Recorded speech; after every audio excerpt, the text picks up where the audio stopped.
بسم اللہ الرحمن الرحیم۔ جی صفحہ نمبر 7 کا آخری پیراگراف۔ سر سید کے بعد ان کے رفقا یعنی ان کے دوستوں نے ان کا شاندار کام جاری رکھا۔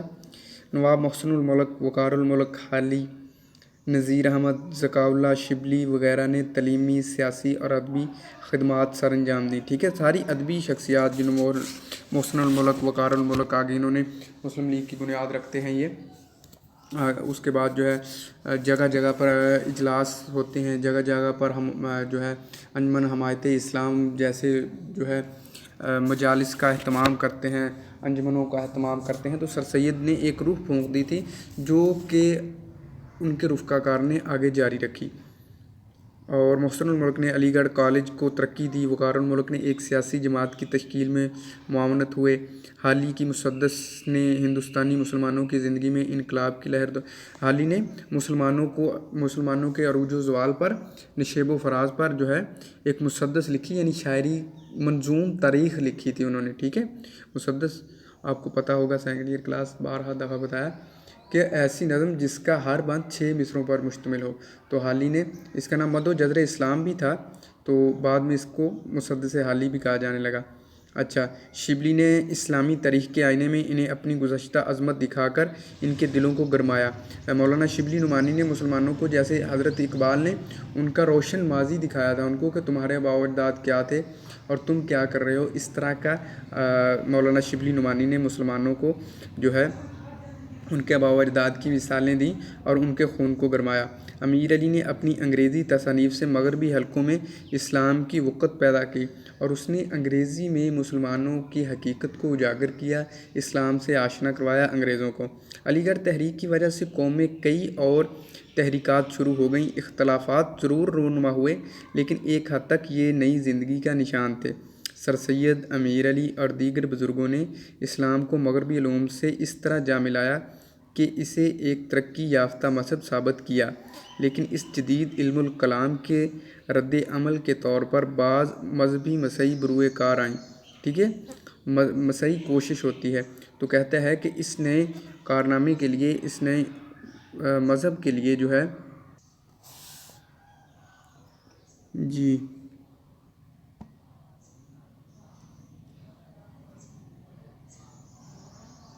اچھا، وہ کہتا ہے کہ جدید علم الکلام کے علم الکلام جو ہے مسلمانوں، کیونکہ مسلمان اسلام کو مانتے ہیں، تو وہ علم جس میں دینی عقائد کو عقلی دلیلوں کے ساتھ واضح کیا جائے، یعنی مسلمان اپنے مذہب کو، اسلام کو عقلی دلائل کے ساتھ پیش کریں۔ ٹھیک ہے، منطقی دلائل کے ساتھ۔ اس کے بعد جو ہے شبلی نے لکھنؤ میں ندوۃ العلماء قائم کیا، ایک ادارہ ندوۃ العلماء جس نے بہت عرصہ مسلمانوں کے لیے تعلیمی خدمات کا سر انجام دیں، وہ ادارہ۔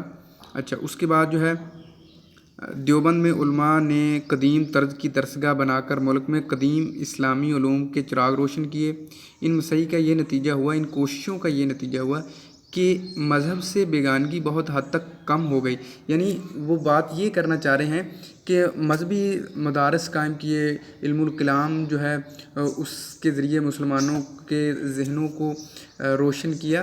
مراد یہ ہے کہ پہلے مسلمان جو ہیں صرف اور صرف مذہبی تعلیم کو اپنا اوڑھنا بچھونا سمجھتے تھے، اس کے علاوہ کوئی تعلیم حاصل نہیں کرتے تھے۔ تو ان ادیبوں نے اسلام اور جو ہے دنیا کی ترقی یافتہ علوم کو اس طرح ملا دیا عقلی دلائل کے ساتھ کہ مسلمانوں کو پتہ چل گیا کہ ہمارا دین جو ہے ایک کوئی کمزور دین نہیں ہے، کوئی چھوٹا دین نہیں ہے، بلکہ یہ پوری دنیا کا علم سموئے ہوئے ہے۔ اور مسلمانوں کو جب اس بات کا پتہ چلا تو انہوں نے آگے ترقی کرنا شروع کر دی۔ مذہب سے بیگانگی تو ختم ہو گئی، مغرب کی ذہنی غلامی سے نجات ملی، لیکن ساتھ ہی ساتھ ایک ایسی فضا بھی پیدا ہوئی جس میں ہر چیز اچھی اور دوسروں کی ہر چیز بری نظر آنے لگی۔ اس کی اصلاح ضروری ہو گئی۔ ٹھیک ہے جی، تو اب اقبال نے آ کر اسلامی و مغربی علوم کے غیر مطالعے کے بعد اپنا خاص اسلامی فلسفہ قوم کے سامنے پیش کیا۔ ٹھیک ہے جی، اسلام جو ہے اقبال جو ہے 1900 کے بعد جو ہے یورپ جاتے ہیں، وہاں سے تعلیم حاصل کر کے آتے ہیں، ان کا چال چلن مغربی تہذیب سے بالکل آگاہ ہو کے واپس آتے ہیں اور آ کے مسلمانوں کو تبلیغ کرتے ہیں، جس کا مقصد کامل ترین انسان کی انفرادی و اجتماعی نشوونما تھا۔ اقبال کا خیال ہے کہ انسان اطاعت، ضبط نفس اور نیابت الہی کی 3 منزلیں طے کرتا ہوا خودی کی انتہائی بلندی پر پہنچ سکتا ہے۔ ٹھیک ہے جی، یہ اقبال کے ایک کامل انسان بننے کے لیے، ایک کامل مومن بننے کے لیے پہلے انہوں نے کہا کہ اطاعت، تو اطاعت سے مراد یہاں پہ سمجھ لیجئے گا 3 علامات ہیں ان کی شاعری کی۔ تو اطاعت الہی ہے، ٹھیک ہے، اللہ کی اطاعت ضروری ہے۔ اس کے بعد انسان ضبط نفس جب انسان اپنی خواہشات پر، بیجا خواہشات پر قابو پا لیتا ہے، دوسرا اللہ کی اطاعت کرتا ہے اور اپنے نفس پر قابو پا لیتا ہے، تو پھر نیابت الہی، اللہ کا قرب انسان کو حاصل ہو جاتا ہے اور پھر وہ خودی کے مقام پر پہنچ جاتا ہے۔